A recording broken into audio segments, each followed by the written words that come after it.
രാജ്യത്ത് ഓരോ പൗരന്മാർക്കും മൗലിക അവകാശങ്ങളുണ്ട്. അത് സംരക്ഷിക്കപ്പെടുന്ന രീതിയിലുള്ള ഭരണഘടനയും നമ്മുടെ രാജ്യത്തുണ്ട്. എന്നാൽ ഒരു വ്യക്തിക്ക് ലഭിക്കുന്ന എല്ലാ നിയമപരമായ അവകാശങ്ങളും ഒരു പർവ്വതത്തിന് ലഭിക്കുമോ? കേൾക്കുമ്പോൾ അത്ഭുതം തോന്നുമെങ്കിലും ന്യൂസിലാൻഡിൽ ഇങ്ങനെയൊരു പർവ്വതമുണ്ട്. താരാനഗി മൗംഗ എന്നറിയപ്പെടുന്ന പർവ്വതത്തിനാണ് ഇത്തരത്തിൽ പ്രത്യേക അവകാശങ്ങളുള്ളത്. വർഷങ്ങൾ നീണ്ട ചർച്ചകൾക്ക് ശേഷമാണ് താരാനഗി മൗംഗ എന്നറിയപ്പെടുന്ന പർവ്വതത്തിന് സർക്കാർ ഈ അംഗീകാരം നൽകിയത്. നിയമമനുസരിച്ച് താരാനഗി മൗംഗയ്ക്ക് ഒരു വ്യക്തിയുടെ എല്ലാ അവകാശങ്ങളും അധികാരങ്ങളും കടമകളും ഉത്തരവാദിത്തങ്ങളും അനുവദിക്കുന്നുണ്ട്.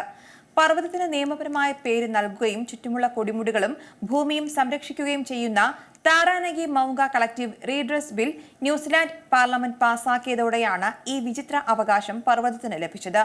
ന്യൂസിലാൻഡിലെ നോർത്ത് ഐലൻഡിൽ സ്ഥിതി ചെയ്യുന്ന ഏറ്റവും ഉയരം കൂടിയ രണ്ടാമത്തെ പർവ്വതമാണിത്.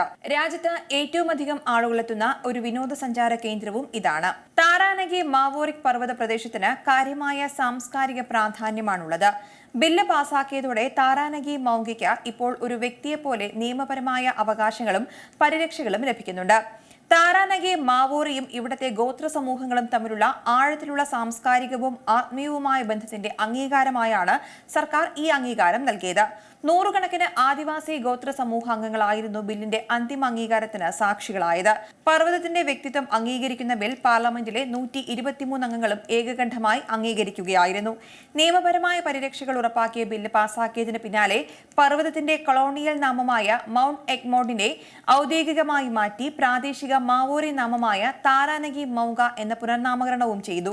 2014 മുൻ ദേശീയ ഉദ്യാനമായ ടെ യുറേവേരയ്ക്കും 2017 വാങ്കാനോയി നദിക്കും ശേഷം നിയമപരമായ വ്യക്തിത്വം നൽകുന്ന ന്യൂസിലാൻഡിലെ മൂന്നാമത്തെ പ്രകൃതിദത്ത സവിശേഷതയാണ് താരാനഗി പർവ്വതം. പ്രകൃതി വിഭവങ്ങളെ നിയമപരമായി തന്നെ വ്യക്തികളെ പോലെ അംഗീകരിക്കുന്ന ലോകത്തെ ആദ്യത്തെ രാജ്യമാണ് ന്യൂസിലാൻഡ്.